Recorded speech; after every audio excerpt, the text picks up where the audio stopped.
बिस्मिल्लाहिर्रहमानिर्रहीम। अस्सलाम वालेकुम नाज़रीन, मैं हूं मुनीर अहमद मलिक।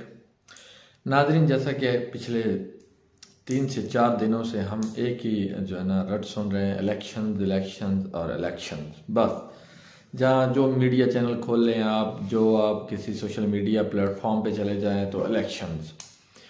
तो इलेक्शन के हवाले से परसों इलेक्शन कमीशन ऑफ पाकिस्तान ने अपना नई डेट जारी कर दी कि ये इलेक्शंस जो कि 30 अप्रैल को होने अब 8 अक्टूबर को होंगे।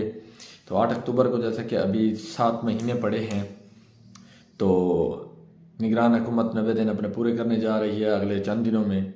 तो उसके बाद निगरान हुकूमत की क्या हैसियत होगी। इसके अलावा PTI के ख़िलाफ़ क्रैकडाउन जारी है। उनके मीनार पाकिस्तान पे हफ्ते वाले दिन जलसा है, लेकिन जलसे को सबताज करने के लिए क्रैकडाउन जारी है इस्लामाबाद में, लाहौर में और पंजाब के दीगर शहरों में जो है ना इस टाइम गिरफ्तारियां जारी हैं। तकरीबन 740 से ज़्यादा कारकुनान को गिरफ्तार कर लिया गया है। ये इमरान खान का बताया गया फिगर है। तो इन गिरफ्तारियों के हवाले से क्या जो है ना असर पड़ेगा जलसे के ऊपर, क्योंकि ये जो गिरफ्तारियाँ होती हैं ये सरगर्म कारकुनान होते हैं जो कि जब भी कोई जलसा होता है, कोई अहम मुजाहरा होता है, कोई रैली होती है, तो वहाँ पे ये अपने बंदे लेकर जाते हैं। तो इनका तो साफ ज़ाहिर है मेन रोल होता है जलसे के अंदर। अगर ये पकड़े गए हैं तो फिर इनको, क्योंकि ये ट्रांसपोर्ट का काम करते हैं, मैनेजमेंट का काम करते हैं, जो कि जलसा होता है उसके लिए ट्रांसपोर्ट मुहैया करते हैं, बाकी दीगर जो काम होते हैं वो सारे मैनेज करते हैं। तो इसके अलावा जो है ना रात जो PTI सोशल मीडिया जो इनका हेड है PTI का, उनके जो हेड हैं उनका अज़हर मशवानी, उनको रात गिरफ्तार किया गया, जिसके हवाले से जो है ना इमरान खान ने ट्वीट किया कि no arrest warrant, no FIR, no one has accepted the custody of Azhar Mashwani even after 14 hours he is missing. अब देखें कि 14 घंटे हो गए हैं उनको गिरफ्तार किए हुए, अभी तक कोई इदारा नहीं बता रहा कि अज़हर मशवानी हमारे पास है या हमने उठाया है। मतलब जिस तरह लॉ इन्फोर्समेंट एजेंसीज हैं, LEAs हैं, पुलिस है, CTD है, उसके अलावा रेंजर्स है या इस्लामाबाद पुलिस हो गई, तो अभी तक किसी ने कोई जिम्मेदारी नहीं ली कि उसको हमने उठाया है। अगर उठाया है तो किस केस में उठाया है। इसके अलावा एक और जो है ना उनका मैंने इमरान खान का बयान देखा कि तमाम इदारे आइन के मातहत हैं, आइन किसी इदारे के मातहत नहीं। और ये बात ठीक है कि पाकिस्तान का जो इस वक्त टोटल निज़ाम चल रहा है वो आइन के तहत ही है, 1973 का आइन। तो तमाम इदारे आइन के मातहत हैं, आइन किसी इदारे के मातहत नहीं। इमरान खान ने असम्बलियाँ तलील करके आइनी इकदाम किया था। अब अगर आइन को मुकदम रखा जाए तो 90 रोज़ में इंतखाबात लाजिम हैं, और अगर ये अना की जंग है तो फिर इसके संगीन नतज हैं। तो बिल्कुल इसी तरह है, इमरान खान ने जो है ना एक आइनी हक था। उस वक्त तो यही PDM कहती थी कि आप असम्बलियाँ तहलील करें, हम इलेक्शन करवा दें, आप असम्बलियाँ तहलील करें, हम इलेक्शन करवा देंगे।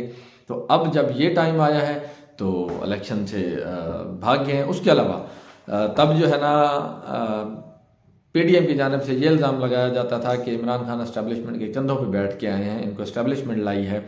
चले मान लेते हैं उनको एस्टेब्लिशमेंट लाई थी, 2018 की बात कर रहे हैं। 2018 में अगर उनको एस्टेब्लिशमेंट लाई थी तो वही एस्टेब्लिशमेंट अब PDM के साथ है, क्योंकि इमरान खान अब एंटी एस्टेब्लिशमेंट हो चुके हैं। तो वही एस्टेब्लिशमेंट अब PDM के साथ है। अब PDM में तकरीबन 13 से 14 जमातें शामिल हैं। तो अब वही एस्टेब्लिशमेंट और PDM इलेक्शन से क्यों भाग रही है। तो बात तो सोचने वाली है कि जब एक बंदे का आप इल्ज़ाम लगाते रहे हैं कि इसको एस्टेब्लिशमेंट लेके आइए, एस्टेब्लिशमेंट लेके आइए, अब वही बंदा वही ज़िमनी इलेक्शंस में एंटी एस्टेब्लिशमेंट होते हुए एस्टेब्लिशमेंट अब टोटली जो है ना उनके साथ खड़ी है। तो फिर ये इलेक्शन जीतना और अब इलेक्शन से भागना, तो आप अच्छी तरह जानते हैं कि सब के पीछे कौन है और क्यों है। अब डॉन अखबार का एक इदारिया मैंने देखा, उसमें उन्होंने, मैं आपको उर्दू तर्जुमा बता देता हूँ, बड़ी खूबसूरत बात की है उन्होंने कहा है, तारीख उन लोगों को कभी माफ़ नहीं करेगी जो सिर्फ एक आदमी और एक सियासी जमात को इक़्तिदार से दूर रखने के लिए अपनी अंधी ख्वाहिश में इस सरजमीन के कवानीन को कचरे में फेंक रहे हैं। तो ये उसका जो इदारिया का जो टाइटल है वो है अक्सरियत की राय। तो बात तो ऐसे ही है कि अब अक्सरियत जो है, आवाम के जो राइट्स हैं वो ये राइट टू वोट है। तो वोट के ज़रिए ही हम अपनी हुकूमत चेंज कर सकते हैं, नई हुकूमत ला सकते हैं कि हम किस बंदे को लाना चाहते हैं, किसको जो है ना निकालना चाहते हैं हुकूमत से। और वो जो राइट टू वोट है, राइट ऑफ वोट है, वो भी आवाम से छीन लिया गया है। इसके अलावा आपको एक और ख़बर देते हैं, लाहौर में अली ज़ेब का मारूफ बंगला बिल आखिर फ़रोख्त कर दिया गया। अली ज़ेब कौन है ये मैं आपको बताता हूँ। अली ज़ेब मोहम्मद अली जो साबिक अदाकार थे लेजेंडरी, तो उनकी बेगम का नाम था ज़ीबा बेगम, तो उनका जो बंगला था तो उसका नाम अली ज़ेब था। ये बंगला लाहौर के इलाके गुलबर्ग में मौजूद था कि जो उन्होंने बड़े अरमानों के साथ बनवाया था। और तब की बात है जब लाहौर में ये घर जब बना था। अब तो मलबे और मिट्टी का ढेर बन चुका है, उसको गिरा दिया गया है, क्योंकि जब फ़रोख्त कर दिया गया तो नए बंदे की मर्ज़ी वो वहाँ पे जो मर्ज़ी बनाए। तो तब ये जो है ना एक मॉडल का दर्जा रखता था लाहौर के अंदर। तो अब ये घर, इसकी तारीखी हैसियत जो मैं जिस वजह से ये बता रहा हूँ कि फ़रोख्त कर दिया गया है, यहाँ पे जो साबिक अदाकार मोहम्मद अली और उनकी बेगम थी ज़ीबा बेगम, वो वहाँ रहते थे, ज़ीबा अली भी कहते थे उनको। तो ये 2 नामवर शख्सियात जो शोबिस की थी, उनका ताजमहल था, क्योंकि उन्होंने वहीं पर ज़िंदगी गुजारी। इसका शुमार जो है ना कभी लाहौर के दिलकश और महंगे घरों में होता था। इसमें बिछा कालीन मोहम्मद अली को सऊदी हुक्मरान शाह फैसल की तरफ से दिया गया था, और साथ एक तहरीर भी लिख के दी थी उन्होंने कि अगर मोहम्मद अली जब इनकी डेथ होगी, जब ये फौत होंगे, तो इनको जन्नत अल बकी के अंदर जो है ना दफन किया जाए, और उस पर स्टैंप लगा के दी थी, जिसका ये मतलब था कि अगर ये कल को जब इनकी डेथ होगी तो इनको जन्नत अल बकी में दफन होने से कोई ना रोके। ये जो शाह फैसल थे ये उनका था लिखा हुआ।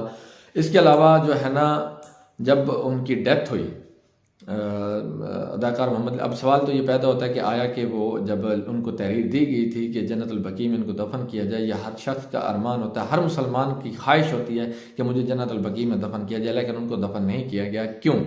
तो उसकी वजह यह है कि जब ये दफन भी हुए थे तो सऊदी हुकूमत ने, सऊदी गवर्नमेंट जो उस वक्त थी, उन्होंने अपना जहाज़ भेजा था कि इनको ले जाने के लिए, क्योंकि वसीयत की गई थी शाह फैसल की जानिब से। लेकिन जो मोहम्मद अली हैं उनकी अपनी वसीयत थी कि जो उनके पीर हैं मियाँ मीर गुलबर्ग के अंदर उनका मज़ार है, मुझे उनके कदमों में दफन किया जाए। और उनकी वसीयत जो अपनी वसीयत थी उसका एहतराम करते हुए उनको गुलबर्ग में ही उनके पीर जो मियाँ मीर हैं उनके कदमों में दफन कर दिया गया। तो इस घर की एक और तारीखी हैसियत मैं बताता हूँ। यहाँ पे दुनिया के 5 सरबराह मुमलिकत, इस्लामी मुमलिकत जो है ना यहाँ पे मेहमान बने थे मोहम्मद अली के, जिनमें पहले नंबर पे शाह ईरान रज़ा शाह पहलवी, दूसरे हैं सऊदी अरब के शाह फैसल, ओमान के सुल्तान काबूस, फ़लस्तीन के सदर यासिर इरफात और लीबिया के हुक्मरान मुअम्मर कज़ाफ़ी। ये तब आए थे जब पहली इस्लामी सरबराही कॉन्फ्रेंस लाहौर के अंदर हुई थी भुट्टो के दौर में। तो ये तब आए थे और ये 5 लोग इकट्ठे गए थे मोहम्मद अली के घर, और वहाँ इनकी मेहमान नवाजी हुई थी।